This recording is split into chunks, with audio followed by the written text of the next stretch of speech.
சுவையில் பூரி நம்ம செய்கிறதுக்கு நமக்கு தேவையானதெல்லாம் நல்ல குவாலிட்டியான கோதுமை மாவு தான். ஸோ நல்ல பிராண்டடான கோதுமை மாவு வாங்கிக்கணும். இல்லைனா நம்ம கடைகளில் பஞ்சாப் கோதுமைன்னு கிடைக்கும் நமக்கு.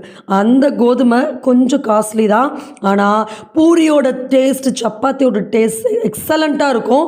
ஸோ அந்த கோதுமை மாவு வாங்கி 1 கப் பால் ஆட் பண்ணி கொஞ்சம் தண்ணியை வெதுவெதுப்பாக சூடு பண்ணி மாவு பிசைஞ்சிக்கிட்டா பூரி நல்லா உப்பி உப்பி வரும். ரொம்ப நேரம் ஊறணும்னு கூட அவசியம் இல்லை. ஒரு ½ ஊற வச்சிங்கன்னா போதும். சரி, வெயிட் லாஸ்க்காக ட்ரை பண்ணுறவங்க, கொலஸ்ட்ரால் பாதிப்பு இருக்கிறவங்க, இதய பாதிப்பு இருக்கிறவங்க எத்தனை நாட்களுக்கு ஒரு முறை பூரி சாப்பிட்லாம் அப்படின்னா, அவங்க 10 நாட்களுக்கு ஒரு முறை பூரி சாப்பிட்லாம். பூரிக்கு எப்பயுமே கிழங்கு தான் எல்லாரும் செய்வாங்க.